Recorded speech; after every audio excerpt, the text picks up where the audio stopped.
Bienvenidos a Tax Day, mi asesor PLD, el espacio donde analizamos lo último en temas fiscales y de compliance, información clara, precisa y actualizada para mantenerte un paso adelante, solo aquí en IMEFI. Bienvenidos amigos a su programa Tax Day, mi asesor PLD. Vamos a entrarle al choro de la prevención del lavado de dinero. Es importante, a la prevención del lavado de dinero, no al lavado de dinero. Ese es mundo de policías. Estamos en el mundo de cumplimiento administrativo, prevención del lavado de dinero. Tenemos reformas que ya fueron aprobadas por el Congreso de la Unión. Prácticamente no le cambiaron ninguna coma, salvo que quitaron la parte que decía financiamiento al terrorismo, porque no era ya necesario que lo dijese. O sea, había por ahí en un transitorio, en una reforma de 2014 que decía que el 400 bis incluye al financiamiento al terrorismo, aunque pues sí, está todo escondido, habrá que andarlo buscando para entender ese problema. Tan es así que todo el mundo se fue con la finta y lo tuvieron que quitar cuando pasó de senadores a diputados, quitar esas referencias a financiamiento al terrorismo. Muy bien. Pero ya vamos a estar platicando sobre las reformas. ¿Qué onda? Conocer al cliente. ¿Misión imposible? O sea, ¿es una misión imposible conocer al cliente? Pues sí, pudiera ser. Pudiera ser que no le haríamos como cantante de Guatemala, ¿verdad? De nuestra hermana República de Guatemala, que decía: te conozco desde el pelo hasta la punta de los pies, sé cómo lavas la lana y todo eso. No, pues está en chino, no está tan sencillo, salvo su mejor opinión. Bien, conocer al cliente, misión imposible. Habrá que entonces entrarle al tema. Recuerden hacer sus comentarios, sus preguntas, para irlas comentando y ampliando las dudas en su programa.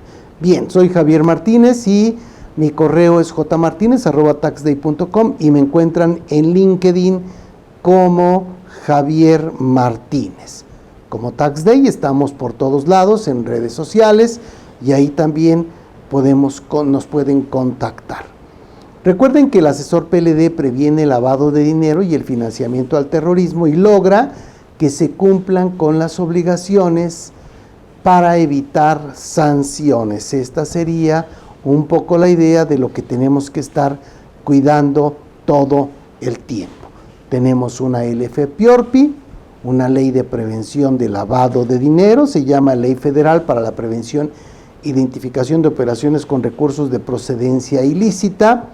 Esta ley tenemos que cumplirla y nos supervisa el SAT, pero no el SAT recaudador, sino un SAT que está haciéndole una función administrativa a la Unidad de Inteligencia Financiera, que depende de la Secretaría de Hacienda y Crédito Público. Nos habla de los riesgos de prevención de lavado de dinero, no de lavado de dinero, sino que cuáles son nuestros riesgos si no prevenimos bien el lavado de dinero. Pues nos pueden utilizar para lavado de dinero, nos pueden utilizar para financiamiento al terrorismo, podemos caer en delitos por dolo, por cárcel, por reincidencia. Por todos lados tendríamos ahí problemas que se tienen que analizar, y este es el más importante. De incumplir obligaciones PLD, lo que nos puede llevar a multas cuantiosas. Es por eso que estamos atentos con estos temas. ¿Qué pasa si no hay una adecuada prevención de lavado de dinero? Entonces se da lavado de dinero porque tenemos vulnerabilidades, amenazas y consecuencias. Las vulnerabilidades, pues es que hay debilidades en los sistemas de prevención. Las amenazas es que hay un chorro de lana sucio en México, de lana sucia en México, y esa lana se lava, en algún lado se lava. La ropa sucia se lava en casa. Bueno, no aplica, pero más o menos es la idea. Y las consecuencias es un impacto en el crecimiento y fortalecimiento de la delincuencia y de la corrupción. Esos son los riesgos, en donde se intersectan las vulnerabilidades, amenazas y consecuencias. Tenemos el riesgo de lavado de dinero, que en México desafortunadamente es muy alto. tenemos obligaciones como sujetos obligados, que esto es, recuerden que siempre estamos con el logo de la Secretaría de Hacienda bullerista, un ojo que está ahí espiando, ¿verdad? Que a ver qué pasa. Después está la UIF, que investiga la información, y la FGR, que persigue a los policías. Oye, ¿y estos cuates cómo están chambeando? Pues no muy bien que digamos, pero no es nuestro tema es prevención de lavado de dinero. Esto que sí nos cuesta mucha lana y muchos desvelos para estar cumpliendo con esa prevención. Tenemos las actividades vulnerables, ya saben todos estos números que debemos tomar en cuenta. Llegamos a obligaciones de PLD cuando se realizan actividades vulnerables, y aquí es donde vamos a caer el día de hoy en la parte de el conocer a nuestros clientes. Recuerden que teníamos 16 actividades vulnerables, ahora ya tenemos 17 porque se incrementó una actividad 17 fracción 5 bis, que es la recepción de recursos para desarrollo inmobiliario. Tenemos compraventa de inmuebles, esa sigue igual, pero si tú vas a hacer un desarrollo inmobiliario, tendrás que presentar los avisos por esa recepción de recursos. Ya lo teníamos desde 2017, pero ahora lo pasan a ley porque había terminado quedando en formatos básicamente. ¿De acuerdo? Eso sería, en términos generales, lo que tenemos de nuevas obligaciones, de nuevas actividades vulnerables. Veamos qué PEX con este tema de identificar los clientes o usuarios con un manual PLD-FT. Fíjense cómo decía antes de la reforma. Identificar a los clientes y usuarios con quienes realicen las propias actividades sujetas a supervisión y verificar su identidad basándose en credenciales o documentación oficial, así como recabar copia de la documentación. Va de nuevo. Identifica a los clientes. Identificar. Está bien, tengo que identificar a los clientes. Ahora ya no dice identificar nada más, dice conocer de manera, identificar, eso ya estaba, y conocer de manera directa a las personas, clientes o usuarias. Cuando dice personas, se refiere a personas que pueden ser físicas o morales, y eventualmente debieran ser personas jurídicas, no en términos generales, por la parte de fideicomisos, pero bueno, ahí está algún tema más aquí. Identificar y conocer de manera directa a las personas, clientes o usuarias con quienes realicen la actividad vulnerable y verificar su identidad basándose en documentos u otros medios de identificación con reconocimiento oficial, así como recabar copia de los mismos de conformidad con las reglas de carácter general que emita la Secretaría. Hay que estar pendientes de estas reglas. En los transitorios nos hablan que las reglas de carácter general que se modifiquen para ver cómo le vamos a hacer para conocer de manera directa a los clientes, se publicarán dentro de los 12 meses siguientes. En la torre, ¿cómo puedo conocer de manera directa a mis clientes? ¿Qué opinan? ¿Está de la patada? Sí suena bastante difícil. Revisemos algunos comentarios que nos hacían. Aquí estoy en nuestros amigos en un grupo de PLD que tenemos, que compartimos, gentes que estamos básicamente metidos en estos rollos. Se llama Asesor PLD Grupo, y aquí comentábamos, oye, acerca del programa de hoy, dice Enrique Castillo, por ejemplo, nos comenta: hola Javier, creo que el tema está más cañón en identificar al cliente. porque el conocimiento del cliente lo hace sobre su operatividad y este último punto lo controlas mediante las políticas internas. Suena como que Enrique estaba así como que fumando algo raro. Pues identificar es fácil. Un poco vayámonos con este dicho. Vive con Inés un mes y sabrás quién es. O sea, identificar, oye, pues préstame tus credenciales. Aún eso actualmente ya es todo un tema, no está tan sencillo. ¿Por qué? Porque si yo tengo que identificar a alguien y me da su credencial de lector, su credencial de INE, tú dirías, oye, pues ya con eso ya lo hacemos, ¿no? O sea, ahí vienen sus datos, podría no venir su domicilio, en todo caso necesitaríamos un comprobante de domicilio, y tú dices, pues sí, tienes razón. Sin embargo, en este caso, en la Ciudad de México, amigos, por ejemplo, hay una mafia, varias mafias que se dedican a estar robando inmuebles. Órale, se roban casas a domicilio, casi, pero se roban la casa, no todo el bien inmueble. Y entonces hay tipejos ahí que se dedican, partes de estas mafias, que llegan y traen 10 INES, ¿no? Entonces, es la misma persona en la fotografía, bla, bla, bla, pero los INES son datos de varias personas. O sea, están alterando credenciales para poder hacer sus fechorías. Eso ustedes lo sabrán mejor que yo, no es algo nuevo.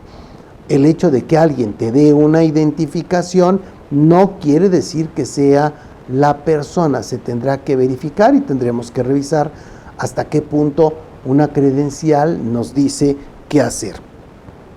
Decía Héctor Contreras, mi amigo Héctor Contreras, también mi amigo Enrique, dice Héctor, dice, totalmente, Javier, el modelo de KYC se debe adaptar al tipo de negocio. Por ello es una aberración el criterio de acumulación que ha adoptado el SAT. Y entonces, aquí el tema, por ejemplo, me dice Raúl Díaz, solo conoces al cliente a través de la fotografía que aparece en su identificación oficial y ahora a través de la CURP. Pues la CURP no, porque esa se va a tardar un rato. Eventualmente esta CURP que trae todos tus datos, que vendría a sustituir al INE, eventualmente será obligatoria ya cuando esté jalando, pues para los recién nacidos y ya ir avanzando. Y eventualmente, si no la piden, tendremos que ir a sacarla, pero básicamente ahorita con el INE tendrían ya todos estos datos. Y entonces, aquí es importante el proceso de validación, ¿sí? O sea, si tú me das una credencial, tendría que validarla, me meto al INE y ahí mismo valido, aunque básicamente lo que me va a decir el INE es que esa credencial está vigente o no. Eventualmente pudiera haber algo que por ahí brinque. Dice, el tema es que la autoridad no está comprendiendo que el KYC para entidades financieras es muy distinto al KYC para actividades vulnerables. KYC sería conoce a tu cliente. O sea, ¿cómo voy a conocer a mi cliente en una actividad vulnerable? Les platico un poco qué es lo que pasa aquí con este tema. Oye, a ver, déjenme entender. Si yo soy una entidad financiera, tú eres una entidad, yo soy la entidad financiera, tú eres el cliente, llegas y nos comentas, oye, yo soy Javier Martínez, quiero abrir una cuenta de cheques y tú vas a intentar conocerme, además de identificarme, ¿no? Ya me pediste mis datos, todo eso ya lo tienes ahí, hasta eventualmente un buró de crédito que podría hablar mucho de la persona, pero me va a preguntar, me va a tratar de conocer con un cuestionario. En ese cuestionario me va a decir, oye, ¿para qué quieres la cuenta? ¿A qué te dedicas? ¿Cuántos movimientos vas a hacer? ¿Cuánto dinero vas a manejar en esta cuenta? Etcétera. Con eso ya tiene una idea de cómo soy. Después va a ir revisando mis transacciones durante un periodo de 6 meses para ver si eso es consistente con lo que yo declaré en un cuestionario. Oye, resulta que sí, más o menos. Oye, ¿qué dijiste, Javier? Yo deposito del orden de 50,000 pesos mensuales, saco la lana, gasto, pago, etcétera. Hago 3, 4 depósitos al mes, etcétera. Ok, eso es lo usual en un cliente. Cuando hace cosas que no son usuales, o sea, cuando yo conocí a una persona y resulta que la estoy desconociendo porque ya está haciendo cosas raras, cosas como que no son necesariamente lo que esperaríamos de su comportamiento transaccional, entonces ya nos metimos ahí en una bronca donde eventualmente se presentan alertas, ¿no? Oye, alerta, alerta. Javier dijo que esos eran sus movimientos usuales y acaba de estar manejando 600,000, 700,000 millones de pesos en sus cuentas y eso ya no es usual. Me conocías en base a lo que dije, monitoreaste mis transacciones y ya sabes lo que para mí es usual y ahora lo que pasaría a ser un problema porque es un inusual, algo que no era como se había planteado. Javier está actuando de forma extraña, eso sería un poco la idea. Está bien, pero ¿qué pasa cuando tú realizas actividades vulnerables? Yo no voy a tener tus transacciones, tu perfil transaccional yo no lo puedo tener porque tú vienes y me compras un automóvil y eventualmente vendrás en 2 o 3 años, o sea, no sé cuándo. Si yo soy una joyería, tú vienes y compras un reloj y tengo que identificarte y eventualmente presentar un aviso, pero pues yo no sé nada más de ti. ¿Cómo puedo conocer más si es el único movimiento que tengo en ese momento? En el caso de arrendamiento, por ejemplo, tú vienes un arrendamiento de inmuebles, vienes, saqué los datos, los más datos que pude, ya sé cómo es este inquilino, este arrendatario, con sus características. Pero lo único que tengo es si me pagó la renta o no me la pagó, etcétera. O sea, no tengo un perfil transaccional más allá de eso. ¿Cómo puedo conocer a mi cliente y además de manera directa? ¿A alguien se le ocurre? ¿A alguien se le ocurrirá hacer una regla de carácter general y emitirla que sea congruente? O sea, seguramente tendrá que haber muchos asegúnes. No está tan sencillo que alguien diga, oye, ya sé, ya te conozco y como te conozco, entonces puedo realizar la actividad contigo. Eso se está convirtiendo en un problema terrible. Oye, a ver, ¿buscaste en listas negras? Ah, sí, es cierto. Ok, llegó el cliente, lo busqué en listas negras, lo busqué en las listas del Consejo de Seguridad de Naciones Unidas. No es terrorista, ¿verdad? No pertenece a Al Qaeda, no es de Corea del Norte, no es de Irán. Bueno, no es que sea de Corea del Norte o de Irán, sino que no es alguien que esté dentro de la lista de terroristas siendo de alguno de estos países. Ok, entonces ya, esa sería una primer palomita para poder conocer no lo que es, sino lo que no es. Oye, reviso el 69B del Código Fiscal de la Federación, me meto al SAT y reviso. Oye, no está dentro de los EFOS, no es un EFO, no es alguien que se dedica a vender facturas. Ok, ya conociste un poquito más de él. ¿Qué más? ¿Cómo puedes conocer más? Te vas a meter a las listas de OFAC, las listas, digamos, de Estados Unidos, en donde estarían ahora los narcoterroristas. Sí, me voy a meter ahí. ¿Por qué? Oye, pues es que me dice la Unidad de Inteligencia Financiera que debo buscar en las listas que publique la propia UIF. Oye, pero no me ha publicado más que las del Consejo de Seguridad de Naciones Unidas. Ah, no, pero ya te dijo que como buenas prácticas revises también en otras listas. ¿Cuáles? Pues las que puedas. Ok, voy a revisar entonces en todas las listas habidas y por haber. Hay cantidad de listas de lo que ustedes quieran. De acuerdo. Oye, ¿y cómo le vas a hacer? Ah, bueno, podrías pagar un servicio y ese servicio te va a permitir que accedas a sus bases de datos para revisar en muchas listas. ¿Ok? ¿Y eso cuánto cuesta? No sé, vengamos, les gusta 50,000 pesos al año, ¿verdad? Se incluye PEPs, personas políticamente expuestas, etcétera. Oye, no manches, no los gano, o sea, no gano ese dinero, o sea, las operaciones que voy a hacer de actividades vulnerables me van a dejar un margen de utilidad mucho menor a eso en la torre. Pues entonces ya no hagas actividades vulnerables y tú dices, ay, en la torre, ¿puedo hacer eso? ¿Puedo dejar de realizar actividades vulnerables? Esa sería un primera, ¿cómo se dice? Un primer paso para saber qué vamos a hacer. Como lo diría el filósofo de Güemes, este filósofo decía, el que tenga perro, que lo amarre, y el que no, pues que no lo amarre.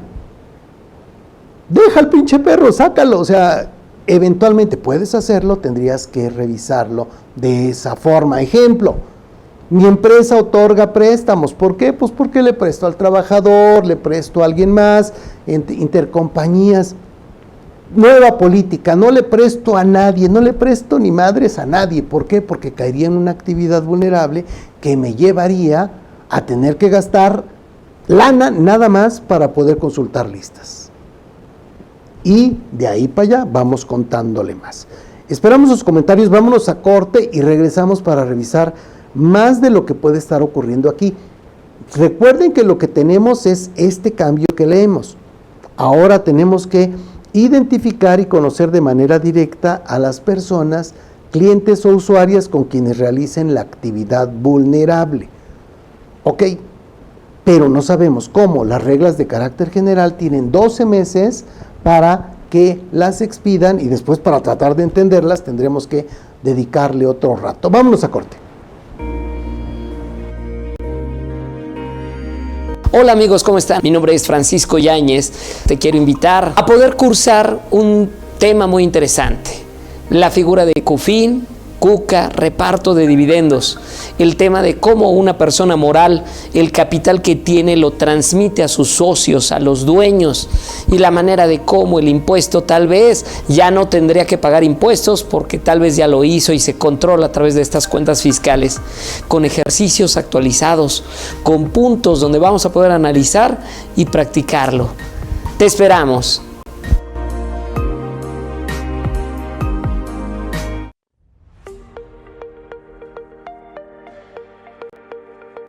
Hola a todos, derivado de que les sigo mandando cartas de invitación respecto a ingresos, IVA, les está mandando invitaciones a los trabajadores respecto a la declaración anual. Queremos invitarlos al curso de cartas de invitación y los esperamos.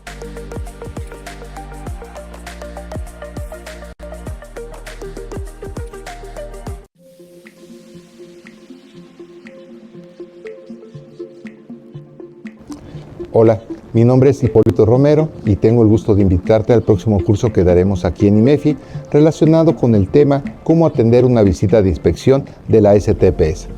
En este curso, que también lo trabajaremos vía taller, vamos a conocer las obligaciones y derechos que tienes antes, durante y después de una inspección de trabajo. Haremos particular énfasis en todo lo que debes contemplar para que des una debida respuesta ante la autoridad y estar debidamente preparado. Conocerás cómo se desarrolla y cuáles son los derechos que durante la inspección podrás acreditar y cómo defenderte. Y en dado caso, también las acciones conducentes para evitar la imposición de una multa una vez que la autoridad termina esa visita y tienes tiempo para resolverlo. Tenemos todos esos elementos y creo que serán de utilidad. Te esperamos próximamente aquí en IMEFI con tu servidor Hipólito Romero. Los esperamos.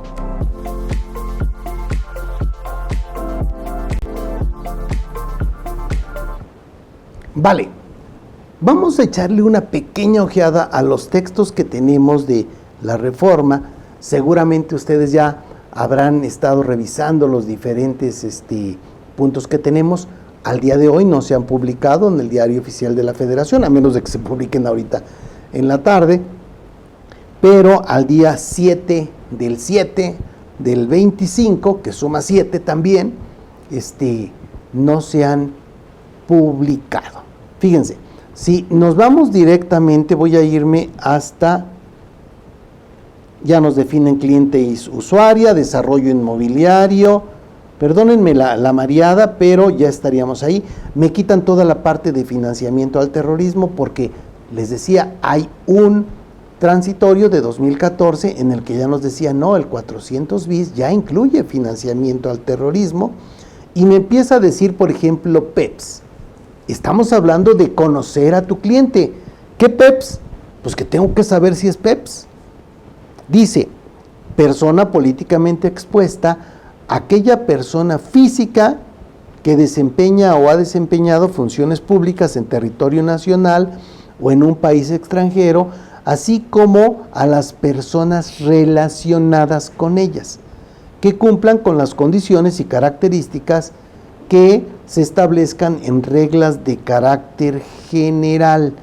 Aquí, por ejemplo, oye, ¿quiénes son las personas políticamente expuestas? Bueno, si fuéramos a las disposiciones que aplican a entidades financieras, tenemos muy claro quiénes son las listas.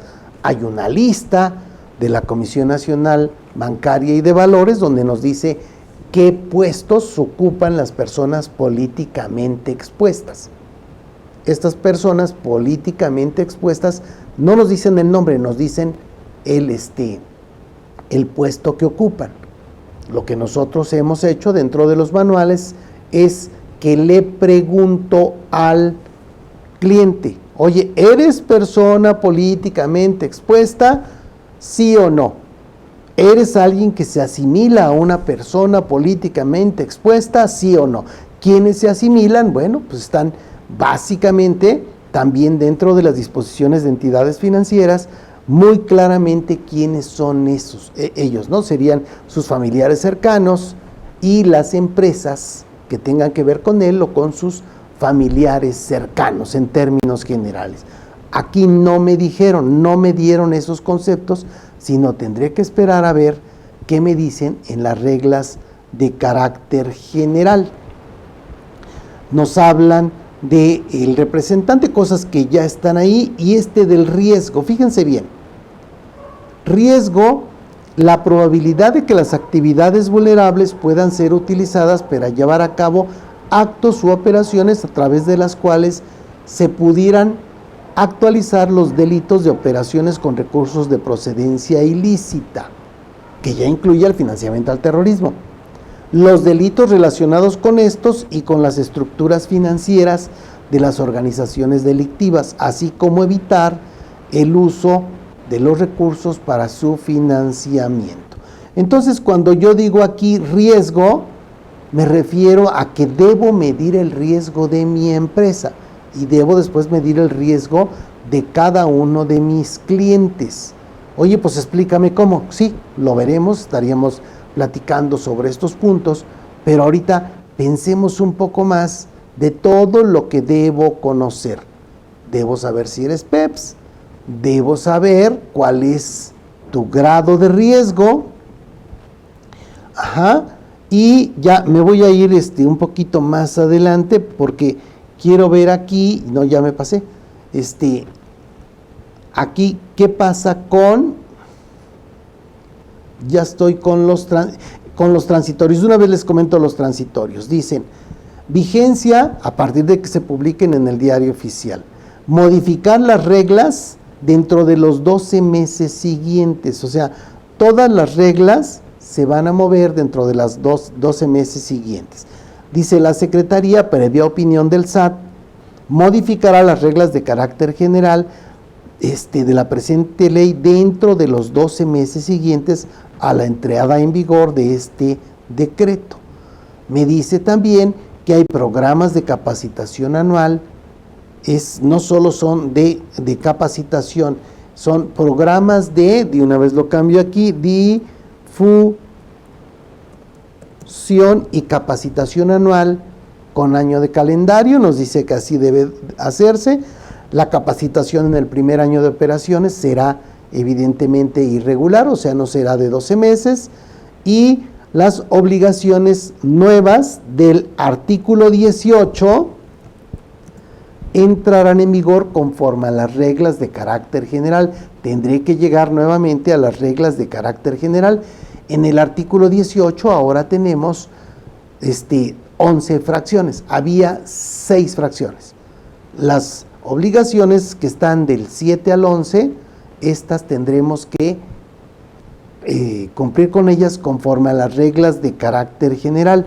En muchos casos ya estamos cumpliendo. ¿Por qué? Porque simplemente las movieron de reglas de carácter general o de reglamento y se las trajeron a la ley. Ok, después de que ya se publiquen estas reglas de carácter general, la UIF y el SAT implementarán en los 6 meses siguientes, aquí ya estén esas reglas. ¿Qué pasa con las donatarias? Capacitación para donatarias, medidas simplificadas para donatarias, que la neta es que sí da pena ajena. O sea, ¿cómo joden a las pobres donatarias? Pero ya dijeron que no van a ser ya tan mala onda y que por aquí pueden dar algunas reglas. Hay que revisar la parte de los notarios con las entidades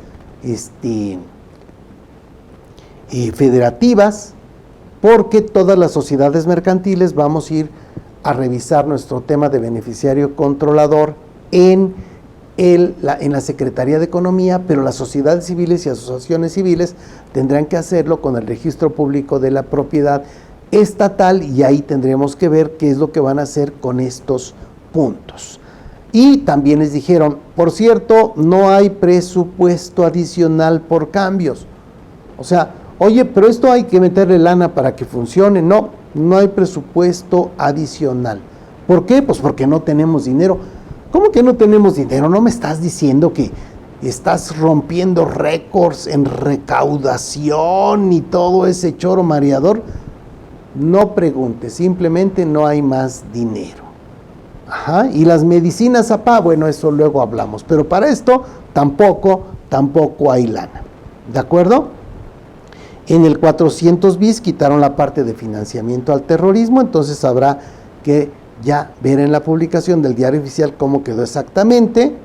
Y aquí nada más me voy a ir, quiero que veamos, están los recursos de revisión, causales, sanciones, eso sí tenemos bastantes, revocación de permisos. Fíjense, le pueden revocar el permiso a un casino, a las empresas de blindaje, a las empresas de traslados de valores, y entonces por ahí tenemos varias broncas. Necesitamos dedicarle un rato al cumplimiento espontáneo, reconocimiento de faltas en verificaciones, porque son buenas noticias ahí. Podremos decir que ya están las disposiciones más entendibles y más aplicables. La Secretaría de Hacienda podrá pedir a los sujetos obligados suspender operaciones con determinados clientes. Esto tendríamos que revisarlo y saber que ya tienen esa atribución. Me dice la Secretaría de Hacienda, oye, tienes que suspender operaciones con estos clientes. Oye, ¿por qué? ¿Cómo me lo vas a decir? ¿Me lo vas a decir directamente o vas a sacar un comunicado en el portal, en el superportal de prevención de lavado de dinero? ¿Cómo le vas a hacer para decirme?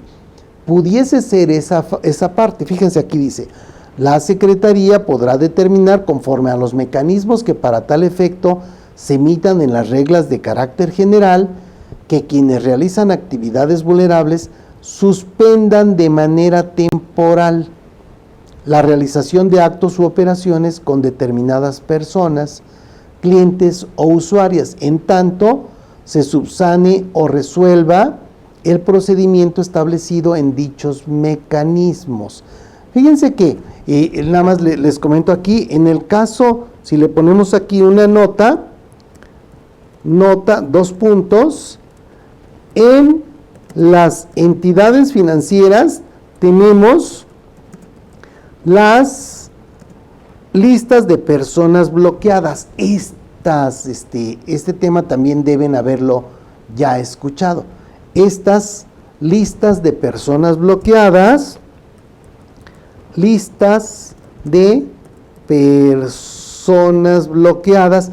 ¿quiénes son estos cuates? Bloqueadas. Ajá.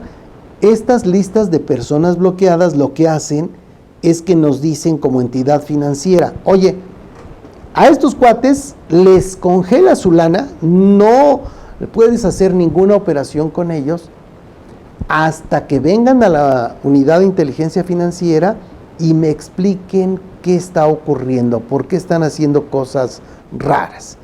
En ese momento tú llegas a la entidad financiera y te dicen, oye, está congelada tu lana, pero tienes 10 días, ¿verdad?, para ir a la unidad de inteligencia financiera y aclarar tu situación para que te saquen de esa lista. Entonces, en la lista de personas bloqueadas tenemos un tema de presunción de inocencia, o sea, simplemente me metiste a la lista de personas bloqueadas, no tengo ningún delito, pero lo que tengo que es aclarar. Estos deben aclararle a la UIF, aclararle a la unidad de inteligencia financiera, ¿qué pex? Oye, ¿qué estás haciendo mal? ¿Por qué estás recibiendo remesas de Estados Unidos? Ajá, pues porque tengo un primo, pues serán como 300 primos. Ah, bueno, ese ya es otro rollo, cada quien tendremos que verlo ahí. Eventualmente, pudiera ser que tuviésemos una lista de personas bloqueadas para actividades vulnerables conforme a este artículo 54 bis. Eso querría decir, por tanto, que es otro punto que tengo que estar cuidando para conocer a mi cliente, que no venga en esta famosa lista. En el 54, nada más les comento, ¿se acuerdan que aquí en el 54 teníamos un problema donde está con un artículo que estaba mal, una sanción por avisos extemporáneos de más de 30 días, nos mandaba al artículo 55, ahora nos está mandando ya al 54 fracción 2, no fracción 3 como tendríamos pensado, y entonces la multa será de 2,000 UMAS, del orden de 200 y tantos mil pesos, si llega el SAT y no has presentado los avisos. Eso es lo peor que te puede ocurrir. Tienes que presentarlos, punto, ya. Oye, pero están extemporáneos, lo que tú quieras. Pero si caes en este supuesto, que aquí ya tendríamos un problema, si no estás presentándolos correctamente, que pudieran multarte con 200,000 pesos, si llega el SAT y no los has presentado, la multa es de 1,131,000 pesos, o sea, es algo terriblemente caro, ¿ok? Tengo aquí, dice que estas listas de PEPs, oye, necesito preguntarle a las empresas, órale, este artículo está enorme, intercambio de información, aquí está. Los sistemas de pago darán información a la Secretaría de Hacienda, no, creo que me fui muy arriba, discúlpenme amigos, la Secretaría de Hacienda debe denunciar corrupción y delitos fiscales, requerir información, ya, una ya.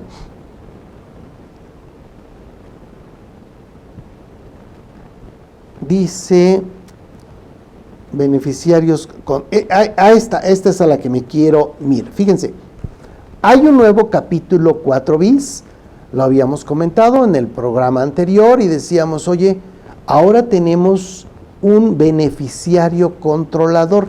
Este beneficiario controlador ya no es el mismo que venía que viene en la LFPORPI hasta este momento, hasta antes de que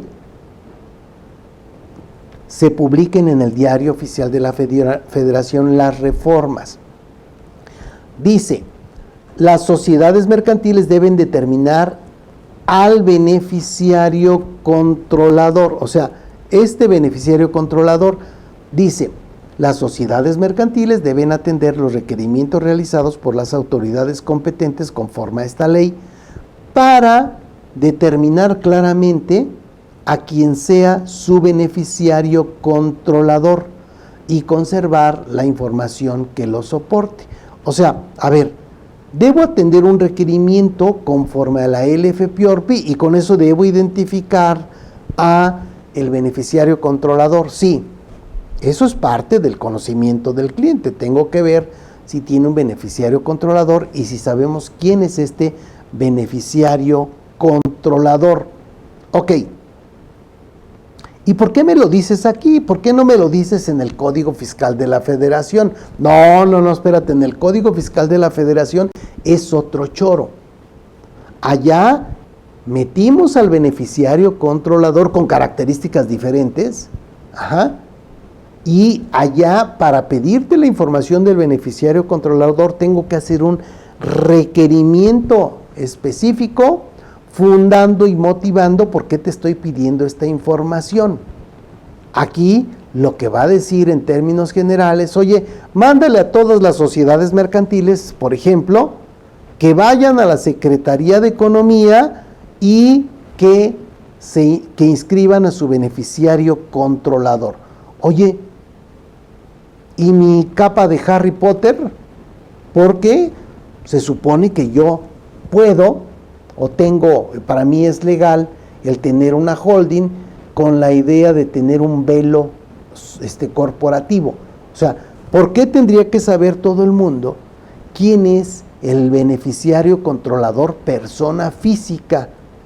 Si solo fue a comprar un auto. O sea, no manches, no suena lógico. Esa información termina por ser una información, digamos, que no debiese andar por todos lados. O sea, independientemente de los niveles de inseguridad que tenemos, esa información no debiese estar así. Pero bueno, así es como lo dejaron. Si hay cambios en la transmisión de acciones, habrá que meterse para ver si sigue siendo el mismo beneficiario controlador. Me dicen en el 33 ter, las sociedades mercantiles deben registrar a sus beneficiarios controladores en la Secretaría de Economía. Dicen en el 33 quater que en este caso los beneficiarios controladores de sociedades y asociaciones civiles van a ser determinados por las entidades financieras. Estas entidades financieras son las que van a tener en sus registros públicos de la propiedad de cada estado. Ahí tendremos que meternos a registrar a estas personas. Hay que, en las visitas de verificación, no, ya terminamos aquí, pero con esto nos meten en otra bronca en la que yo tendré que conocer a mi cliente y será más sencillo si es que ya está dado de alta de aquel lado. Sin embargo, no es algo que parezca sencillo, suena como que es un proceso que se va a llevar un rato. ¿Qué voy a hacer mientras tanto? ¿Cómo puedo conocer a mi cliente? Oye, ¿cómo le vamos a hacer? Pues no sé. ¿Qué criterio vamos a tener? Bueno, tendremos algún criterio. Oye, tú, Javier, échale ganitas. O sea, pues sí, le echo ganitas y a ver qué invento, pues, ¿no? Dice que estaba Tomás Alva Edison, ¿verdad?, con una señora casada, en pleno acto carnal, en pleno acto, nada más dejémoslo así. Y entonces le dice la señora, porque va entrando el marido, Tomás, rápido, inventa algo. Pues sí, algo se tendrá que inventar. Tal vez para Tomás Alva Edison hubiera sido más sencillo, quién sabe en ese momento, pues, pero tendríamos que ver qué vamos a hacer. ¿Cuál es tu actividad vulnerable? ¿Cómo puedes conocer a esta persona? Identificarla estaba difícil, pero bueno, ya. Voy a identificarla y tengo que verificar las identificaciones, porque ahorita todo el mundo, no es todo el mundo, muchos delincuentes tienen varias INES, ¿no? Y entonces ahí, ¿qué hacemos? O sea, oye, Va a llegar, oye, préstame tu identificación. ¿Cómo le dije que me llamo tanto? Anda, chin, y ya te van a dar la buena. O sea, habrá que cuidar ese tipo de situaciones que están terribles. Habrá que cruzar algunas informaciones, pero lo más importante, ¿cómo voy a hacer eso sin molestar a mi cliente? Entre paréntesis o entre comillas. Yo tengo una actividad que se considera vulnerable. Vendo casas, vendo terrenos, tengo arrendamientos de inmuebles y yo quisiera que mis clientes llegaran y que me compraran. Yo de eso vivo, de vender. Ahora tendré que estar molestando de forma tal que no se vea tan gandalla la molestia. O sea, oye, Javier, no jodas, me estás tratando como delincuente, quieres saber mi fe de bautizo, quieres saber bla, bla, bla, o sea, no manches, mejor no te compro nada y entonces ya perdí a mi cliente, ya perdí a mi venta. Y tendremos que ver qué onda con todo este rollo. ¿Cómo lo vamos a solucionar? Ya veremos, pero recuerden que tenemos el curso de reformas con los cambios a las obligaciones. No nos vamos a meter en choros de qué dijo Gafi y que estos güeyes aquí en México metieron más cosas. No. Vámonos directo a ver cómo vamos a solucionar los problemas que ya tenemos para tener una prevención adecuada de una prevención adecuada de prevención de lavado de dinero adecuada. Y además tenemos los talleres para hacer los manuales de prevención de lavado de dinero, en donde ya tenemos que meter en este momento cambios. ¿Cuáles? Los que ya tengamos, los que ya podamos, con las reglas de carácter general que ya tenemos.